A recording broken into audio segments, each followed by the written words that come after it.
I'm the Executive Director, Raphaela Neihausen, and this is my co-director in work and in life, Thom Powers.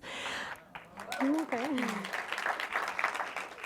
After a very challenging 2 weeks, we finally made it. Obviously our hearts go out to everybody who's still suffering the effects of Hurricane Sandy.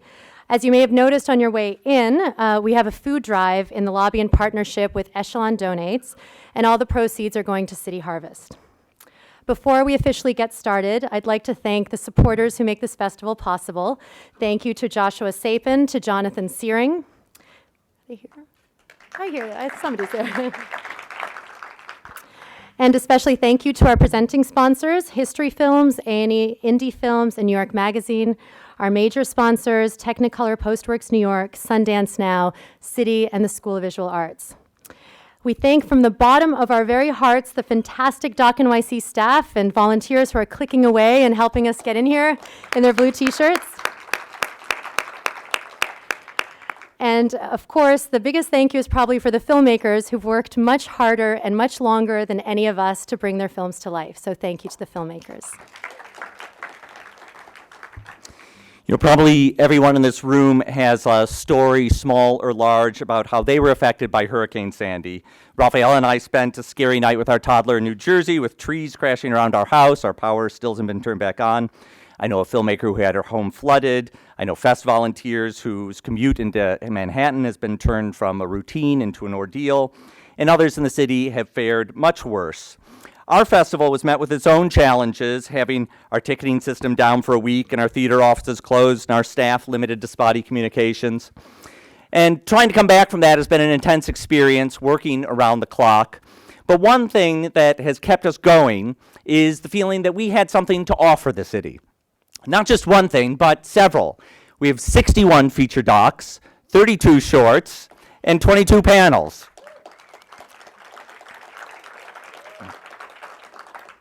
We've spent the past months watching these films and being inspired by their subjects and by their artistry, and now we want to share them with you.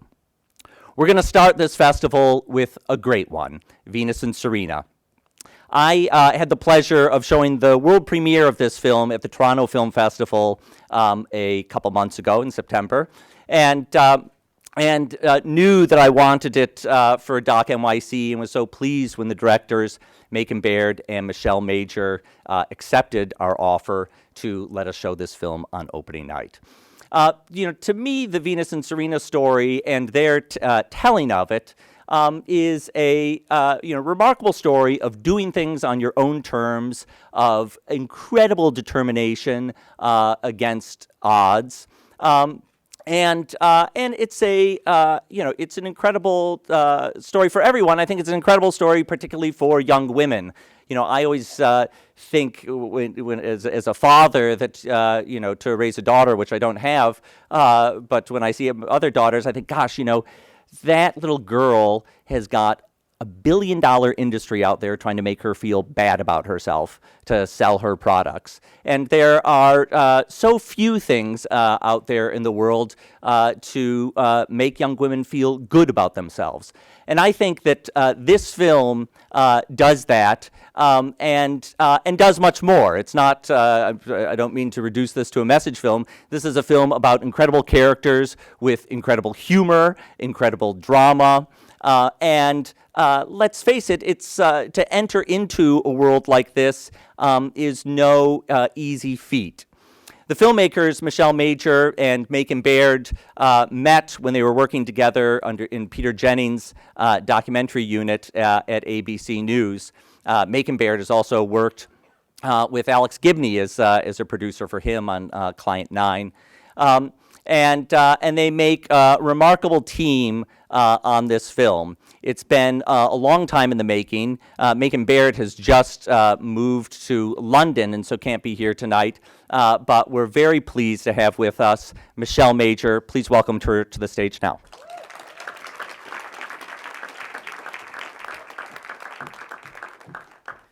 Hi.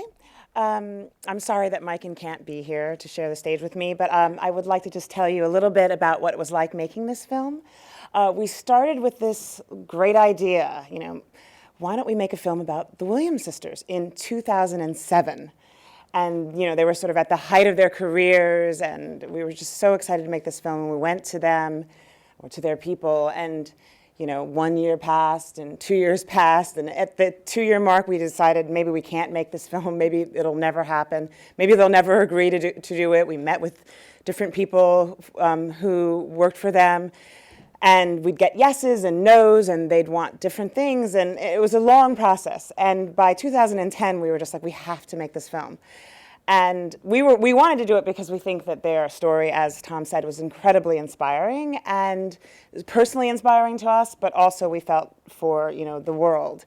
And you'll see that in the film, I hope. But so by 2010, we still hadn't, you know, gotten it together, and by 2011, they finally agreed in January to let us follow them around. The film is mostly cinema verite, which means we sort of sat on their floors for all day long or all evening long and just film. And, you know, we're in their lives, whether they wanted us to be or not, for almost a year.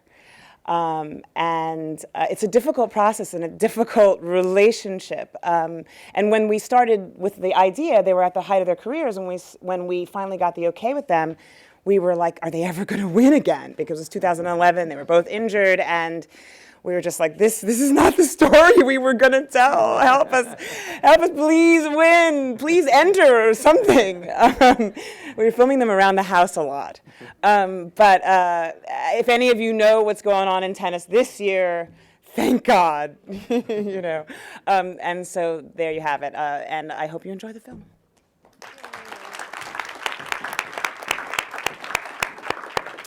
You know, one person I forgot to thank, two people actually, and that is John Vanko, the general manager at the IFC Center, and Harris Dew, who leads the marketing at the IFC Center, leads the marketing for DOC NYC.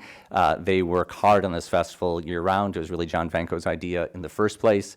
And so, you know, not only do they run this festival, they run that amazing institution, the IFC Center, which all of us who care about documentary film and care about independent film have a lot to be thankful to them for.